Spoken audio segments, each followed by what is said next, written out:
Hi, I'm your host Vasco Duarte. Welcome to the Scrum Master Toolbox podcast, where we share tips and tricks from Scrum Masters around the world. Every day, we bring you inspiring answers to important questions that all Scrum Masters face day after day. Hello everybody, welcome to our Thursday, Success Thursday, this week with Guru Charan Patki. Hey Guru, welcome back. Hey Vasco. So Guru, on Thursdays we talk about success, and we also talk about one of the tools we most use to try to reach that successful outcome, which is of course the retrospective. So share with us, what's your favorite retrospective format and why? Cool. Definitely retrospective is my favorite topic for sure. Okay. And let me tell you about one of the retrospective we did recently. We have multiple types of retrospectives. We know that. And for every type of issue, we can use a type of retrospective and bring out the point. It's just not always what went well, what can we improve on, what should we stop, it's about bringing out the concern of the people and together solving it. That's why retrospective is so important for anything. One of the interesting retrospective that I did was a retrospective that we did for the release. I called it Timeline Retrospective. Okay. So this was the first time I was doing with the team. It was a huge team, and I made sure that all the stakeholders are present in the retrospective, right? So to make it more engaging, before the start, some music and all that, it was a good light environment. Now, the whole exercise of this retrospective that we did was look at the release per se.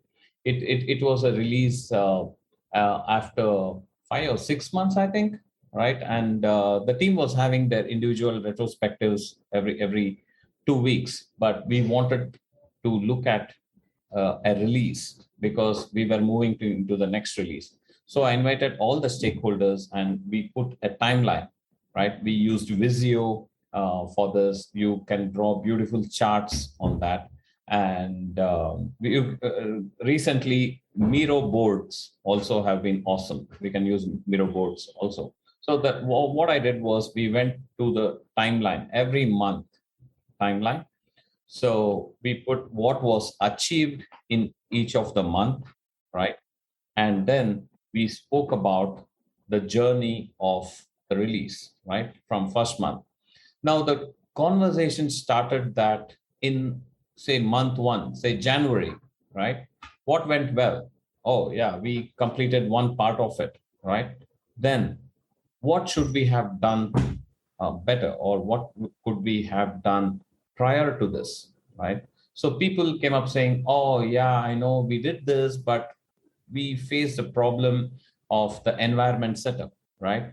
We should have contacted the environment guys or the infra team a little ahead.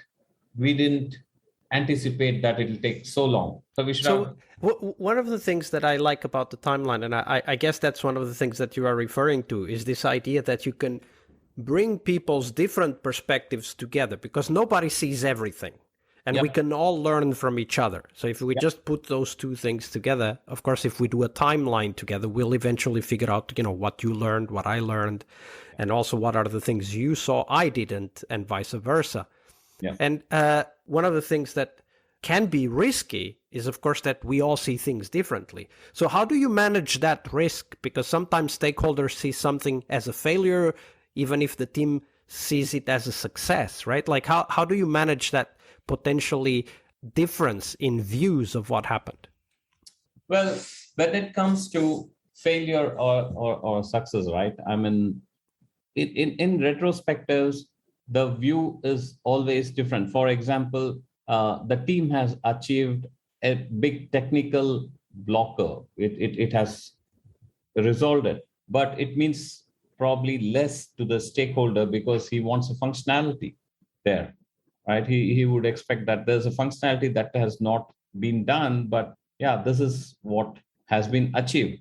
Now, with the timeline, what we did was we put out all those factors and we gave each one of them 4 or 5 votes, and we told them let's do dot voting on what went well for the entire release.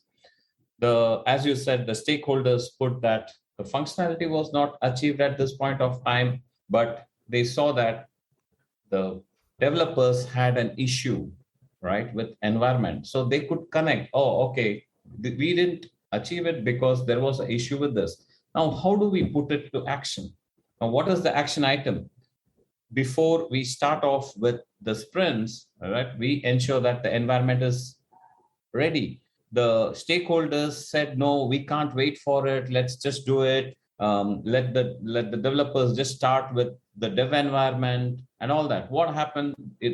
People put everything in the dev environment. There is no QA environment to test, and the stakeholders, it spilled over. Then it got delayed, right? Now that's the learning. We get that, hey, hold on, right? Yeah, I mean, we need to focus on getting the environment infrastructure first. Otherwise, we are going towards failure. And that's a very important aspect to highlight, is that the goal of the retrospective is, of course, to highlight these problems. But the difference in perspective can be a richness rather than a problem if we know how to then make it or transform it into something that we can do differently in the next project or the next release or the next sprint or even the next week if you're doing retrospectives early enough. Right. So now we turn our attention to success, because all of this we do because we want to be successful as Scrum Masters. So Guru, how do you define success for yourself as a Scrum Master these days? Well, I should be out of the team very soon. I should be the most dispensable person there in the team, right? And I love working with the teams in which there are people that I have worked with before, because the moment you're there, you have so much support of these people who says that, oh, Guru, we know how to do that. Stand up, don't worry, right? I can do something better for the team. I can look at automation. How do I do certain things that will help the team do further? So as a Scrum Master, I would see success when the team becomes, self-sustaining. I mean, that's one of the goals of Scrum. And what do you look at on a regular basis? Let's say every week you have a reflection. You think about, what's going on, what should I focus on next week? What do you look at in order to get to that point, right? Like, because that's a definition of what happens at the end, but obviously we need to get there. And during the journey, we need to be looking at certain things. So what do you look at, Guru, on a regular basis to evaluate your own success? I look at the ownership the team takes on any impediments. Now, there are impediments that are discussed, right? Things that I need to take it to table is mine. I work on it and I ensure that is complete. I want the same thought process from every team member, right? There is an impediment with some API gateway. That person knows whom to reach out to, what needs to be done, right?